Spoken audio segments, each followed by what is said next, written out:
You know that feeling when you finally come home after a long, hard day. And the moment you walk through the door, something in your whole body lets go. For most people, that feeling is a relief. But if your moon in the fourth house, that feeling isn't it. And if, like me, you are on the journey of learning astrology, stay with me because today we going to explore why your moon may move from the fourth house into the fifth and what it means in both Western and Vedic astrology in your daily life. It's way more fun on Talks by the Stars. In Western astrology, the moon in the fourth house is one of the most natural, powerful placements in the entire chart. And here's why. The first house is a house of home, family, emotional roots, the private self, and the feeling of safety that make everything else in life feels possible. And the moon is natural ruler of this territory, because it is already at home here. Let me start with what moon in the fourth house astrology actually means in the real, ordinary moments of your life. You feel most emotionally okay when your immediate world feels safe and calm. When the space around you is peaceful, when the people close to you are alright, when there is no tension quietly humming underneath the surface of daily life, your nervous system exhales. But when those things are disturbed, when home feels chaotic, when the family relationships is strained, everything else becomes harder.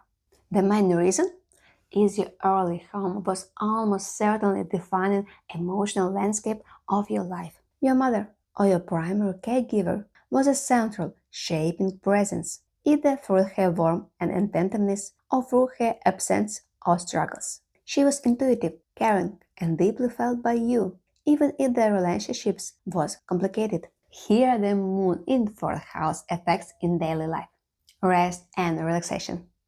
You decompress at home in your own space, in your own way.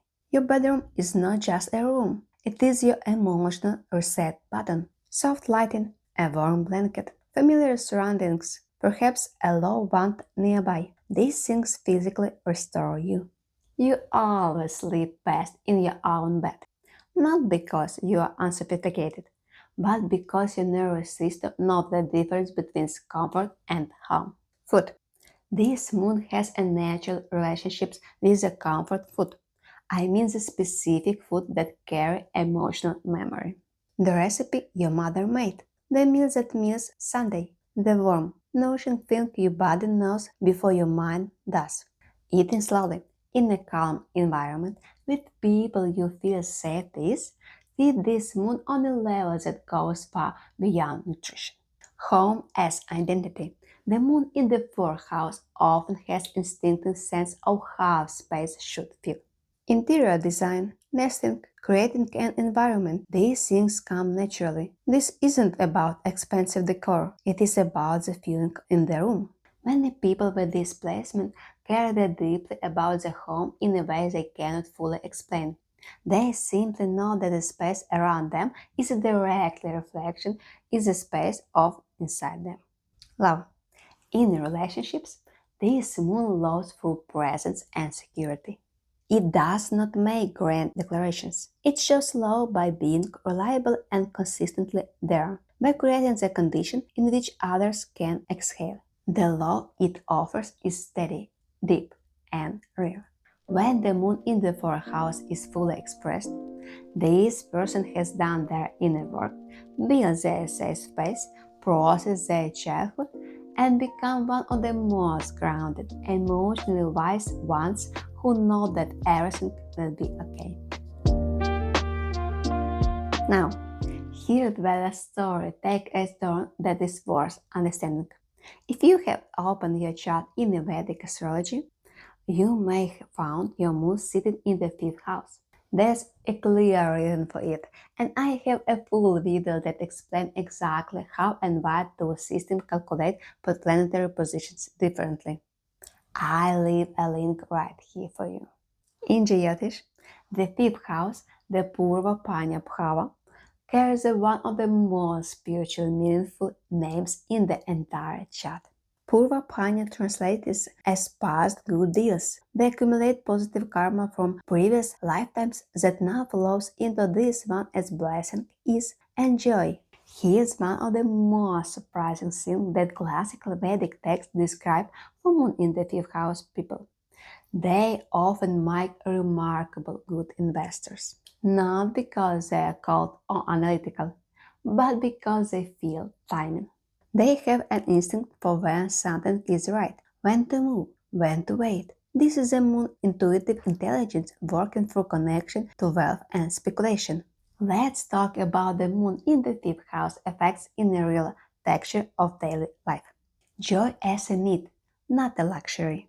Mood improves when they are creating something, spending time with children, falling in love with a new idea, or doing something that makes daily life feel special. This is not selfishness. This is the moon's emotional language in the fifth house. I am restored by beauty and aliveness, not just by safety. Children hold a central place. The classical Vedic texts speak consistently about the deep, emotionally significant bonds with children, their own and others. Nieces, nephews, students, the young people who find their way to this world. These connections nourish the fifth house moon in a way that is specific and real. Naturally romantic. This moon experiences love almost like a story, with chapters, with feelings, with a particular intensity of something that genuinely matters. Relationships are not just partnerships. They are experiences that shape these person's inner world in a lasting ways. Love of learning and natural charm. The classical text note the genuine intelligence in the natural warmth that draws people in. These are not people who have to work to be liked, because they have something that engages, curious, warm, present. Now, Moon in the fifth house remedies in the Vedic tradition. Create regularly, not to produce or perform, but simply to make something. A creative practice, however small, is a form of spiritual maintenance. Spend time with children, whether your own or others. The presence of genuine, uncomplicated joy restores this moon. Chant mantras or prayers. It is amplified the moon's natural blessing in this already favorable position. The moon in the fifth house Vedic astrology is, by therefore, a placement that classical texts describe with a genuine appreciation. Both houses are considered favorable for the moon, from deep roots to the joy expression, from the safety that holds you to the aliveness that makes being held worthwhile. Now, the exception. And for this group, I want to take a moment. Some of you will open both your Western chart and your Vedic chart and find your moon in the fourth house in both systems. This happens when your moon sits in the higher degree of a sign in Western astrology. In Jyotish, the fourth house, the Sukha Bhava, the house of happiness, governs the home, the emotional foundation of life, the relationship with the mother. The moon is said to have Digbala in fourth house in Vedic traditions. This means the moon here is powerful and at home. Here's what the double fourth house moon actually looks like in a person's life. They are quietly comforting to be around. There is something in their presence, a certain quality, a groundedness that makes others feel almost instinctively that they are safe. People open up to them and say things they haven't said to anyone else. Their memory of emotional past is extraordinary. The classical Vedic texts note that when the moon is strong and pure in the fourth, the individual remembers things others have long forgotten. The atmosphere of a specific afternoon, the exact quality of relationships at a particular moment. They carry the emotional archive of their life with unusual clarity and depth. Their relationship with the mother, or the processing of that relationship, is a central life theme. The classical text describe a strong maternal bond, a deep love for property and the family home, and the happiness in adult life that is significantly shaped by how this person had made peace with their early emotional foundation. Home is not just a place. They're extraordinarily capable of creating the feeling of home in a rent apartment, in a hotel room for a week, in a corner of a garden. Wherever they go, they make the space around them feel inhabited in the way the other notice and they are drawn toward. The shadow worth tending. The double four-house moon can sometimes be reluctant to leave what is familiar, even when the familiar is not longer notion. A relationship, a home, a way of living that was once safe but has outgrown its purpose. The lesson here is gentle but important one. You don't have to carry the past forever. You can create a new sense of home inside yourself. You already know how to build safety. You have always known. And the truth of Vedic astrology tradition has held about this placement for thousands of years is this. When this moon finally learns that it can create feelings of home within itself, it becomes one of the most quietly unshakable souls. And that's its real happiness. And if something in today's video landed for you, if you recognize yourself in the need for safety, in the way your home holds you, only joy and shift to expression, I would genuinely love to hear from you in the comments. Tell me, does your moon stay in the fourth house in both systems? Or does it shift into the fifth house in Vedic astrology?